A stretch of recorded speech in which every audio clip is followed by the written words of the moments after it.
twakira umushumba n'abadamu mu izina ry'abakristo bose bari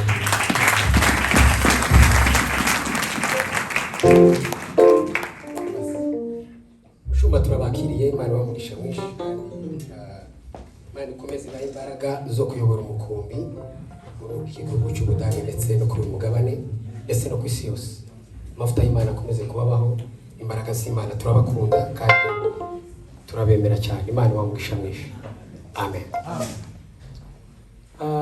turi kumwe n'abashyitsi benshi ariko ntaragera ku bashyitsi twakiriye abantu bose bari bamaze iminsi badaterana abakristo bose ba Elim umuntu wese wari umaze iminsi adaterana nazamura ikiganza cy'Imana nitumara tumwakire mu iteraniro ry'abera reka amasaha bahaguruke nihangane bahaguruka abakristo bose bari bamaze iminsi kubw'impamvu zitandukanye kandi kudaterana si ikibazo kuko ntawe ubyanga turabizi ko bose bakeneye guterana ariko kubera shida za dunia rimwe na rimwe hari izituma abantu badaterana babakiriye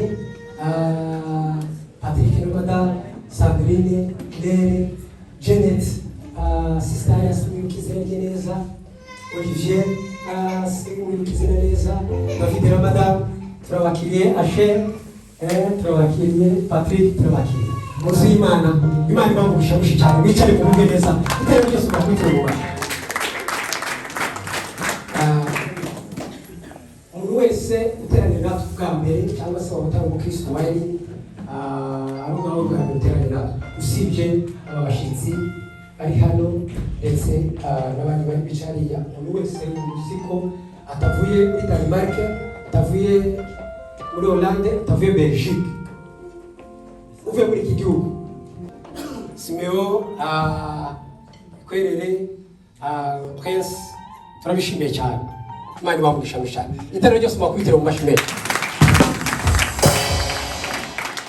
kumwe n'abashyitsi bageni maal n'abashyitsi twari dukumbuye twari dutegereje twatumiye buri hari umushyitsi ari kuza ariko akaza mutabigizemo uruhare ndaza adafite confidence ariko umushyitsi aze mwabigizemo uruhare abe niyo yosiga amenye mikrofone akayangiriza agenda na security mutuvuga ngo nibo bantumiye bazasigara beranye ko bazayirepa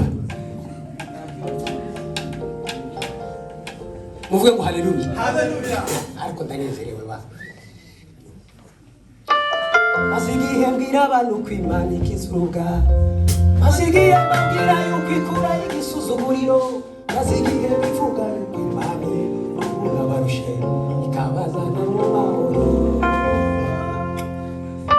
Yarirahiye Imana yarirahiye Yarirahiye Imana yarirahiye Yavuze yuko ishubahiro cyayo itazaribonye kandi ntizemera izina ryayo ritugwa haleluya haleluya Imana imukize bapeni n'abahagaze ku bitugu byawe mu izina rya Yesu turi kumwe n'abashyitsi bavuye mu gihugu cy'Ubuholandi turi kumwe na Bishop Alexis reka musaba haguruka nyuma dukwitira Imana amashimwe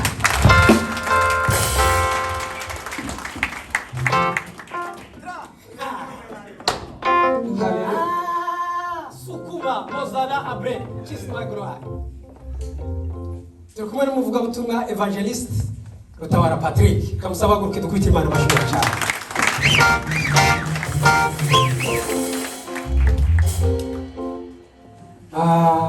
turi kumwe umukozi w'Imana mu baririmbyi bariho abaririmbyi kandi nawe naramubwiye niwe wa nimero ya mbere gakurikirana na Muhando na Dutira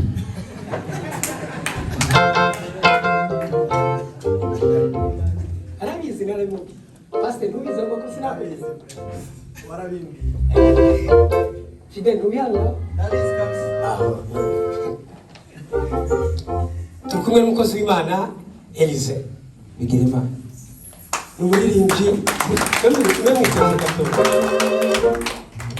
umuririmbyi mpuzamahanga umuririmbyi mpuzamahanga umuririmbyi umva karirimba nko ubucuku basukura kuma karimo mu biti burusheje neza umva nta mavuta ya Yesu afite ariko yize kuva umunsi tumenyana igihugu cy'Ubuganda amavuta yose yarayafite kugeza na n'uyu munsi bakundi biri bivuga ngo kuva nahamagara ubona n'uyu munsi ajya kare wabivuze kuva nanjye namumenya kugeza na n'uyu munsi Yesu ahorana amavuta atajashira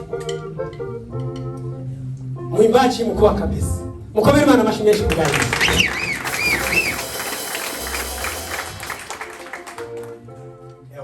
uyu munsi ntagutinda na microphone usibye abashitsi ariko musangwa ni gusengeza microphone nta kwitinda no mwitinda nawe mere gutinda nawe ukiya ni njewe n'umushumba mukuru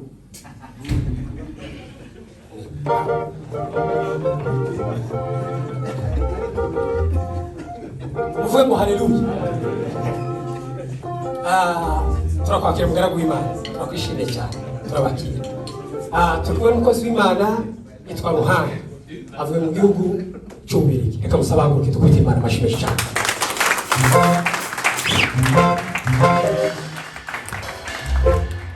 Turikumwe n'umukozi w'Imana uva mu gihugu cya Denmark niwe wa mbere namenye igisirima cya mbere numvishije umusore nacumbaye mwumvishe kazi gucuranga Bishop wewe wewe umulegend wa mbere wamwishe tumusore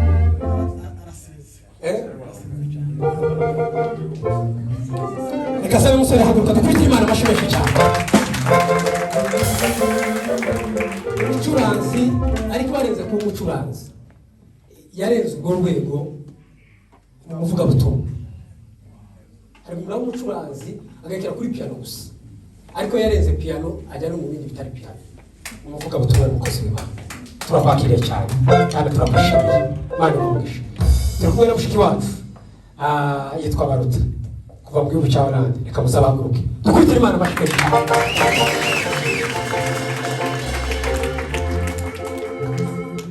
kuva muri Hollande ukaza hano mu materaniro namwe muzafata urugendo mujye kubasura ntabwo biba byoroshye umuntu yatanze umwanya we ujye mu mwubahiriza Baruta karibu cyane turakwishimiye.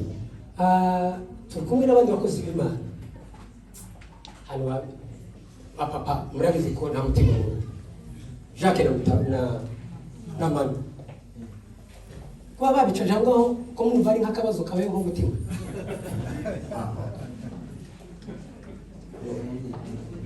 reka sabe Manu haguruke dukwite Imana amashimeshi cyane.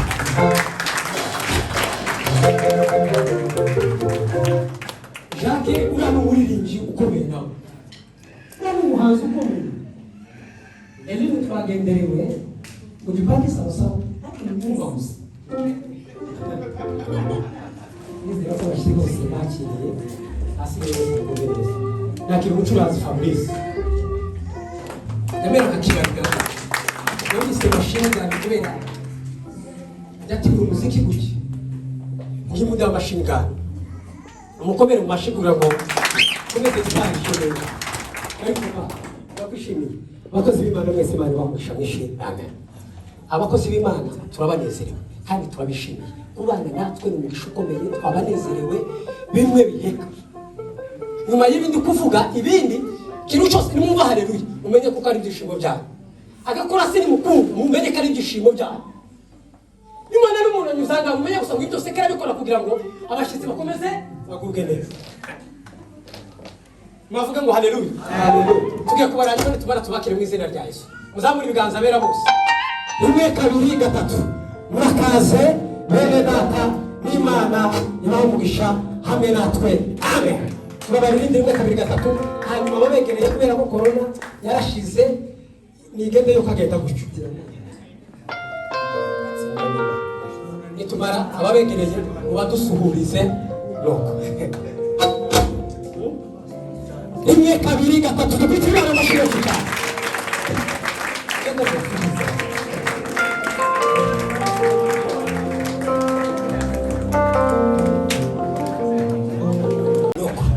Bandi bamugisha mwicare mugubwe neza mu byicaro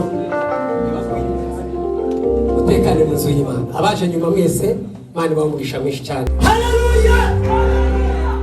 Rero iri teraniro imeze neza. Iri teraniro imeze neza, abose barakeye, bishimiye kubona abantu benshi, iminsi tuziranye nabo tutari tuziranye tutamenyanye, ariko cyane bishimiye kuba gukora umunsi mufite umushumba Alexis, mufite umushumba mwiza, tuziranye kera. Ni ubuhamya bukomeye cyane ko mufite umukomereho cyane. Umudamu wese nari muzi, ariko ejo yararirimbye barabona Madamu Bishop. Mama duhuza noneho ni wiwe, umutsima wari umeze neza. Nishimiye kandi kubana na Bishop. Ngewe nkunda kumwita The Legend, no kuma Instagram yaje namupostinze mwita Legend. Mwungura yadukundishije kuririmba cyane kuko ntiyagira ngo unebwe mu kuririmba. Even now.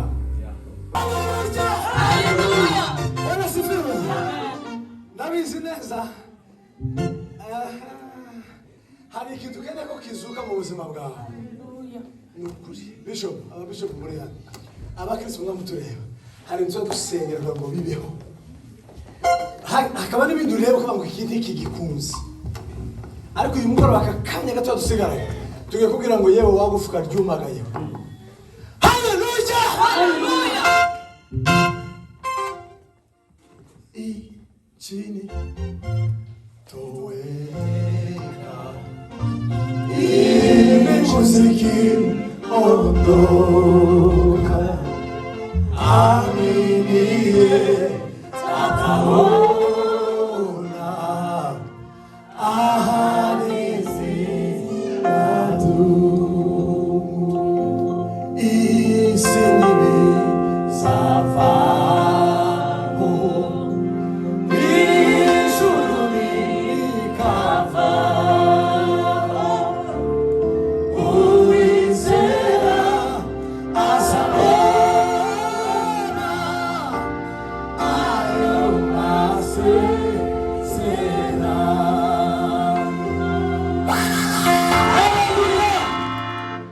Tunataka gato gusa ngo baho nawe ubwiriza nawe uremeza ariko twange papa yarinze bitaduka cyasha yavuze ngo ufite ikimenyetso akora ko kamwande ufite ikimenyetso cy'amaraso y'umukunzi twese ufite ikimenyetso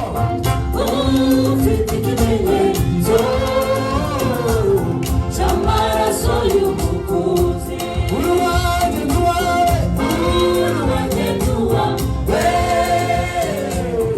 ibyo bintu bivuze twese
Yesu yangeremo, Yesu yangeremo. Haleluya, ndanezerewe ndashima. Yesu yangeremo, Yesu yangeremo, Yesu yangeremo. Haleluya, ndanezerewe ndashima. Yesu yangeremo.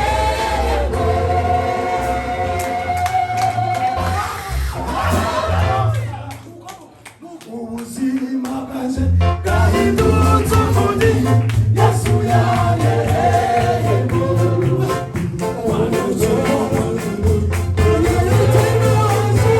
Yesu yangeremo. Yesu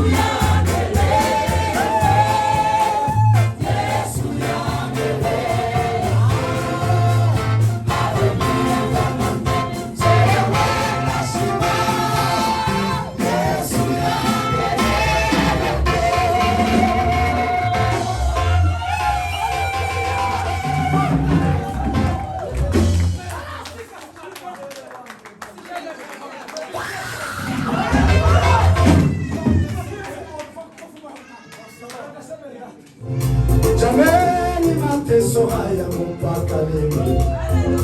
Baba ukiwa mpaka lini?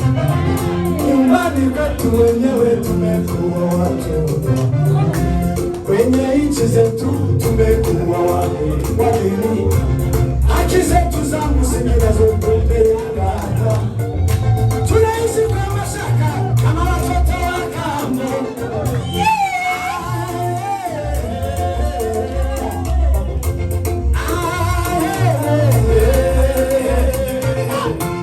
Sasa tumesema, tumeshatambua, vita tutapigana, tujue haki zetu.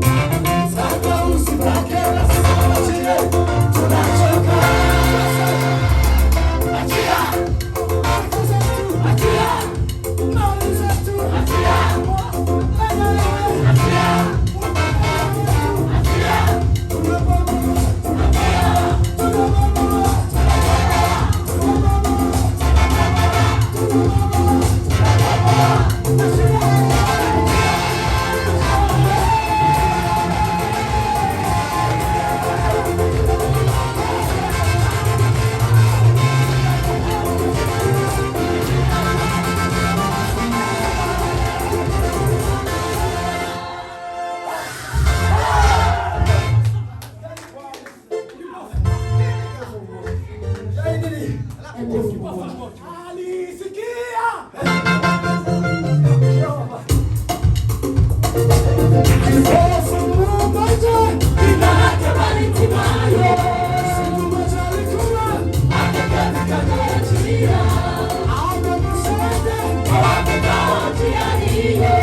alisikia kelele za watu wengi mno, akaambiwa kwamba ni Yesu anapita. Kapaza sauti kwa nguvu sana akisema, Mwana wa Daudi, Yesu nirehemu. Mwana wa Daudi, Yesu nirehemu. Mwana wa Daudi, Yesu nirehemu.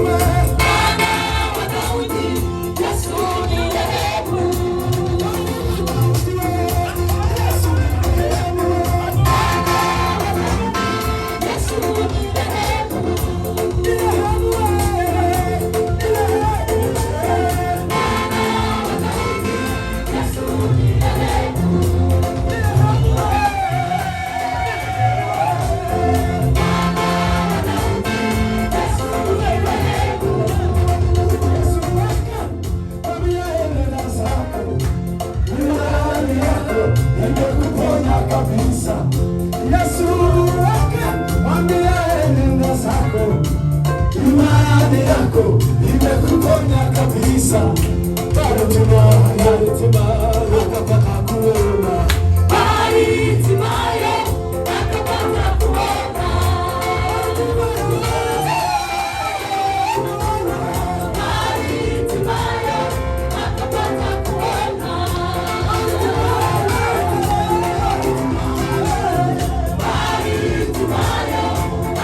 flare cyangwa something else mufate nabi namwe muri hano mufate nabi yagira usigara ndafashe ubahe na papier mushwari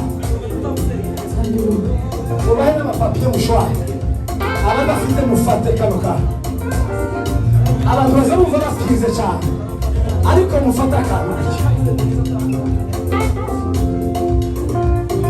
nibwo bwa mbere ngiye guhagurutsa abantu mu rusengero uwicaye haguruke bwa mbere amateka yaje ngira abantu bahaguruke ariko muhaguruka bava muri Germany ariko yaririmbye umwe Valentimano yirengagije amajwi y'abantu wowe ukipofunga amazi ariko menya amakuru ari Yesu ubi niwe wakoze ikintu si Yesu wakoze ni Valentimano yarizeye cyane arahetse cyane niba twigishije noneho ngo akainuka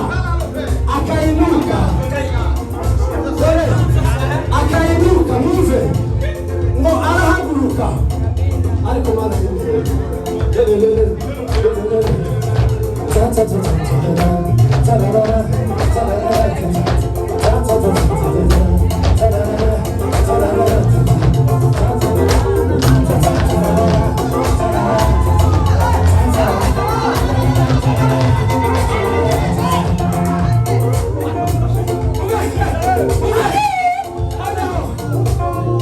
unisikiliza vizuri, sikiliza kwa mapa Baritimayo yazina bakwitaga bakunda abantu bakwisi nawe niko yarameze n'ubwo akainuka yambura wa mwambaro bari baramwise akainuka kalitupa hilo fasi noneho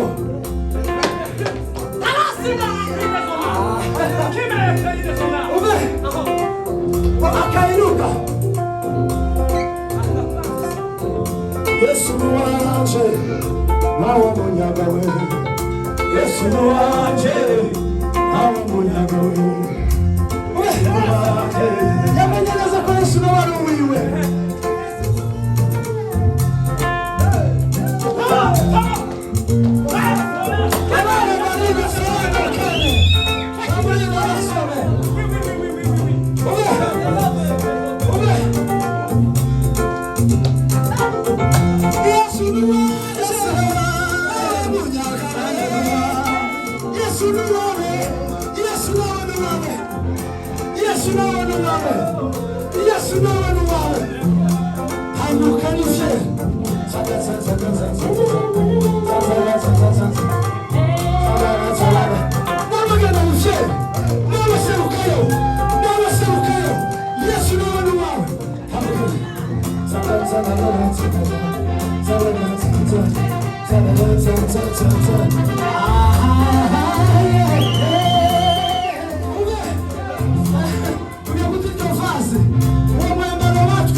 abantu bose ndabona mwatsi muzamura ibiganza subiramo noneho bantu bivuga abantu babyumve bumve n'inkingi yabo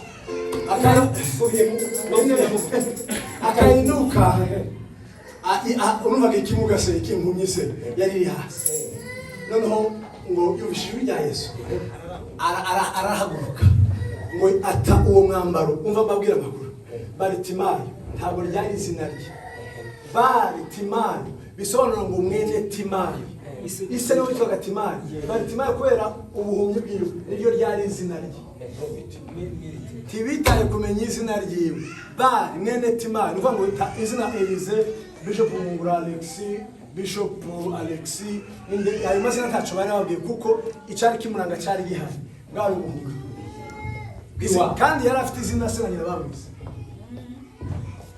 ariko kubera ubwo busembwa yari afite haleluya kubera ubwo busembwa yari afite niryo ryari izina ryiwe ariko umunsi yumvishije ijwi rya Yesu ngo akayinuka aravuga ngo kugahayo Yesu naje n'uwaje naje Yesu n'uwaje nami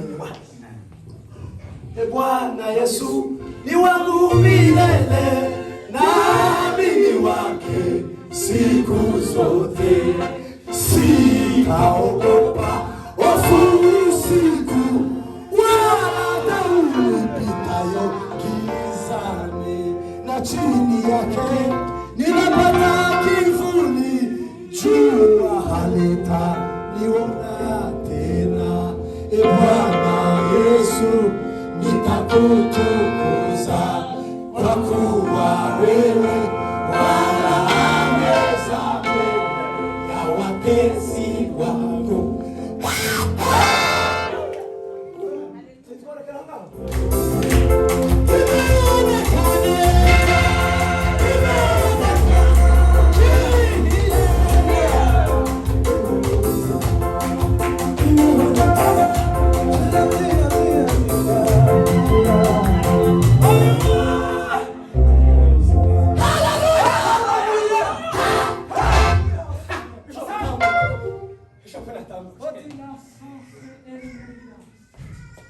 Pale msalabani Yesu alita wakaenda dhambi wapate kupona wapate kupona Pale msalabani Yesu alita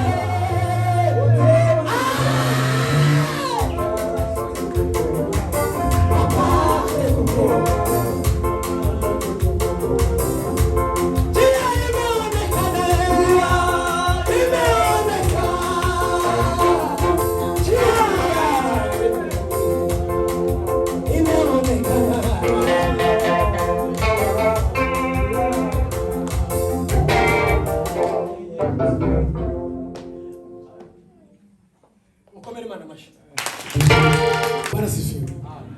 kubera yuko twatinze nuko umunezero wawe mwinshi ngiye kubwiriza simpisha yamaze 3 wambaye ngiye kuvuga itanu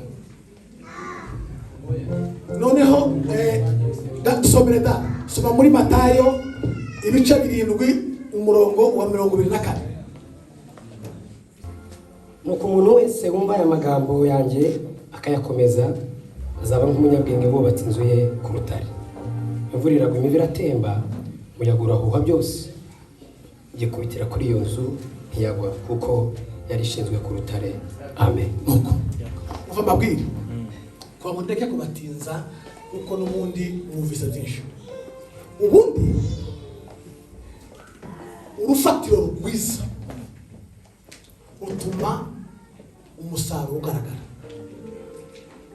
ikindi cya kabiri iyo wumvise neza ukora neza wumva nabi ugakora nabi hano habonetse abubatsi babiri impamvu bubatse ibitandukanye umwe yumvise neza undi yumva nabi uwa mbere yagiye yubaka ku musenyi uwundi yubaka ku rutare ndaraho itandukaniro impamvu umukristo usanga bubagora cyane ntabwo ari ikintu gikomeye. Nubona umuntu karakora amafuti ntukamugaye, nubwo urufatiro rwiwe yubatse ahantu hadashoboka, iwe imfatiro ziri ku musenyi, imfatiro ziwe ziri ahantu hadashoboka, ariko umuntu wubatse ku rutare, urutare bavuga ni Yesu. Nta muntu wubatse ku rutare wobesha. Ni ukuvuga ngo iyo wubatse ku musenyi Yesu ukamwubakaho, ni ukuvuga ngo batajya neza nuko ari injiniyeri. Noneho urumva, ni ukuvuga ngo iyo wubatse ku rutare ni ukuri fondasiyo ikuye neza, ni ukuvuga ngo uzi ukora ibyo Yesu yagakoze, tuzurenza tuzugabanya. Ariko impamvu tuzi kubwira, impamvu usanga amachurches agenda agira n'intuzi bamara bakajya kuza gutangira urusengero, nubwo abageni bariya abenshi ni abantu bumvise nabi, kubera ko bumvise nabi baza bagenda bakajya kubaka umusenyi niho bikundira. Ni nayo mpamvu abubatse umusenyi tubuze ko iyi ni vision gate haroroshe cyane, haroroshe. Mva ngo amen. Haleluya.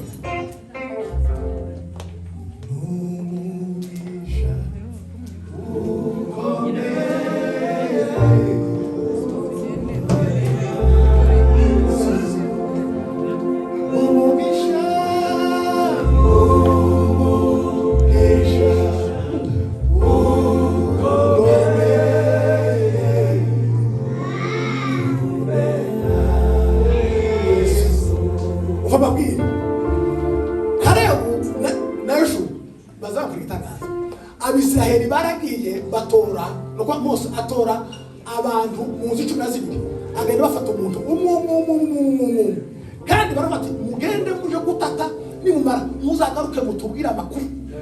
Haleluya. Mutubwira amakuru uko mwabo baragenda bagaba 12. None mwumve abantu bumvise neza buri gihe bakora neza, baragenda kubashika, bamwe bagaruka bavugira umwanzi Satani, abandi bagaruka bavugira Yesu. Impamvu no Kalebu na Yoshua umva inkuru bazanye kandi kabari bari bakoze amafuti. No Kalebu na Yoshua bagarutse baravuze ati ni barebare banini bafite imbaraga barakomeye, ariko hari ikintu kirakineze iyo ngeza ahantu zamumva sinzi ko baye. Baravuga ngo ariko ngo ntibafite ikibakingira, tubafite ikibakingira.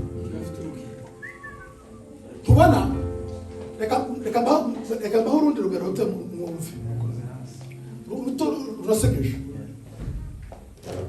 kuko mwese muzi ubugari,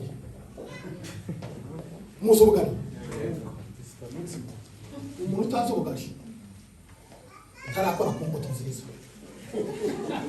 mu buryo bw'umubiri, guhaza umubiri.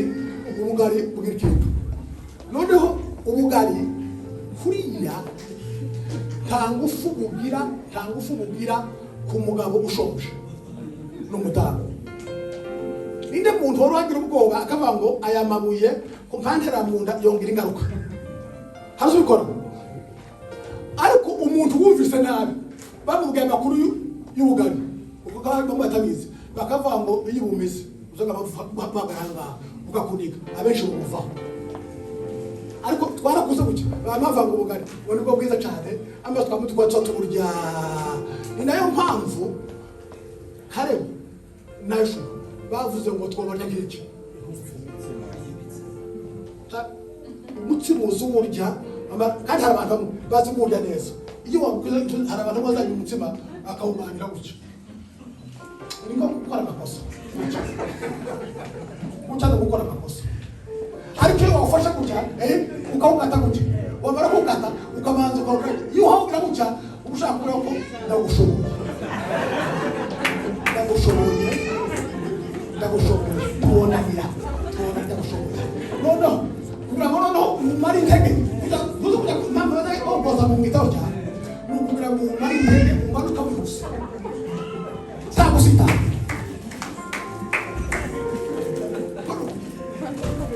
Noneho amaze Yoshua na Kalebu baje kuvuga ngo abo ngabo tuvangiye kure bafite ikibakinga ngo twabarya nk'iki.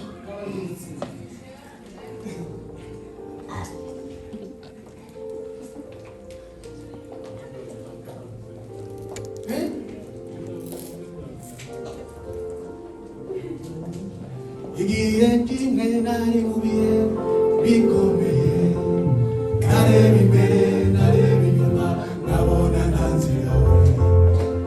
Umva ijwi ry'ihumure rimpamagara, komera shikama, witinya ntacyo uzaba, ndi kumwe nawe urarinzwe. Mu bihe bikomeye ndi mu ruhande rwawe, ntacyo uzaba, ndi kumwe nawe urarinzwe.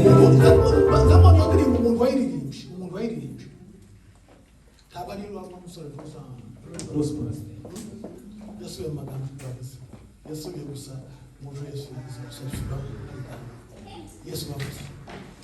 Iyo ufite urufatiro ruzima ntacyo uzaba, kuko uba urinzwe. Wotinya umuntu ukamutinya ngo yobisha gutwara, ariko reka mubabwire ikindi kintu tabatinyiye. Iri torero ryanyu basuye kabiri, ubwa mbere twaje kandi turatwihuta, iri ni rya kabiri. Hari n'andi matorero ari hano mu Rwanda n'andi bari mu Bubiligi. Ubwinshi bwayo si ikibazo, umva ikibazo aho kiri ni ukumenya ngo aho kubakwa niho wubatse, urufatiro dushingiye niho ukuri. Nta mpamvu mwumvise amatorero barwanye,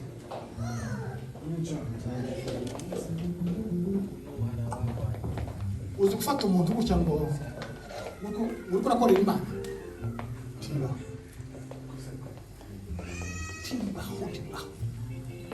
byatumye ubu ngubu none ko baranigiye baza gutangira kuvuga ubutumwa ukavuga aho uteraniye. Itorero rifite tibakwazi itorero ryo mu rugo buri ku cyumweru iyo kibaye ingamamagara umugore n'abana kababwira ngo buri muntu avuga uko yumva Yesu muri we, avuga uburinzi bwe, avuga imbaraga ze, avuge uburyo amukunda, avuga uburyo akora Imana. Umukobwa wanje wa mbere iwe yaravuze ngo azayumva gukora Imana kwiwe, ngo nuko yafashe umuntu ugomba ngo nuko azayumva Imana muri we.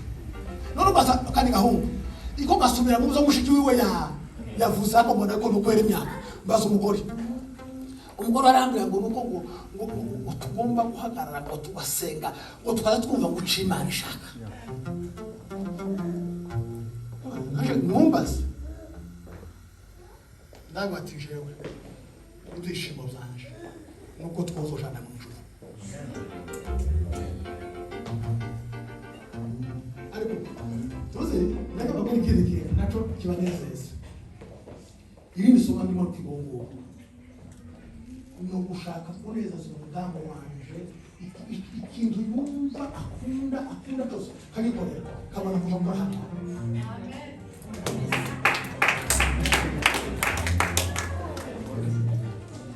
Umutima w'umuntu ufata gusa ubona umwera hari abagabo bamwe tuzi yaramutse umugore w'igikundi n'ingara mu rugo ndamuramutsa nkamuramutsa cyane ariko yaramutse umugore wundi akamaro kubite umugore wundi ni ukumbuye cyane kutwawe uko babwiye kuri ubutumwa bwiza bakababwira muhere mu ngo zanyu mubanze muzigire zibe nziza, nizimara kuba nziza muza hano icyo muzisiga hano haba haje iyi ni fellowship nuko icyo uhawe nawe icyo uhawe uri icyo yahawe tugisangire duhimbaze ihoraho. Ariko twahereye mu rugo ibi byose asaba urufatiro rwanyu nimba ari ruzima muzagara kure, ariko niba mukiri kudahina uki bizabagora. Vango amen. Bene bile vino bichanganya bisije. Bene bile vino bichanganya bisije. Aome tata aome mwana aome mtima tuwe makara. Aome tata aome mwana wema, tuwe magana. Aombe Tata, aombe Mwana, aombe Mutima, tuwe magana. Nituvanga buri muntu agenda yibaze amenye ngo urufatiro mpagazeho ni kuri Kristo. Muhera mu ngo zawe buri muntu ufite umugabo mwanze muganire ibiri ahangaha tuzahashobora ari uko aho tuva mu mago yacu hubakitse neza uve kwa mbere uko n'umuco ndabiringira mwese kugira ngo mukomeze mukore neza ya ndirimbo hajya ntabwo ufite iva ngo Linda neza icyo wahawe aribyo kurangiza ngaho Linda neza icyo wahawe Linda neza icyo wahawe nuko hatagira ukwambura ingabire yawe Linda neza icyo wahawe Linda neza icyo wahawe Linda neza icyo wahawe hatagira ukwambura ingabire yawe Linda neza icyo wahawe. Haleluya! Nuko mbabwije ukuri mwanze gusubira inyuma muhere ku rufatiro nibwo muzakomera niyo mpamvu ibyishimo kutwarira ugasanga ugera ahantu ukumva ubuzima ko burakomera impamvu si ukundi i Burayi ntihakomeye ntabwo muri Afurika ariho horoheje oya ntabwo muri Amerika ariho hakomeye igikomeye gusa abantu urufatiro n'urw'abamuzi bavuze neza ni ukuvuga ngo abantu gusa ntibaramenya neza ngo bamenye imbaraga za Kristo bahagarare amaze abone gukora uzi kuja gukora kuba umuririmbyi ni ukuvuga ngo Kristo atararirimba muri wowe ni iki gikomeye kandi ndababwira ikindi kiduhenda ushobora kuririmba mwebwe mugahorera mwanezerewe iyo ngiye mfite Kristo muri jawe mumunezero ariko akenshi iyo mubwira arimo abantu usanga haleluya burya kenshi ntabanezerewe n'amayemusiyo igihe wenda ushaka kuririmba gutya akaririmbo kagahwana n'ingorane afite mu rugo ariko noneho tumushe batavuga ngo umugabo umwe noneho ngo yabonye umugabo umwe akakubwiriza afite ubwanwa buke amaze abo mugabo ntayakarira yaramubwira ati nibyahize ngo aramurenze ngo amana bwanga amabwira ubu natati isekuru mabiyinga y'intama muyinga nushika ncaburishe naco twangiseyo manu ari he yakora twangize manu na Jacques na batumuza Inyuma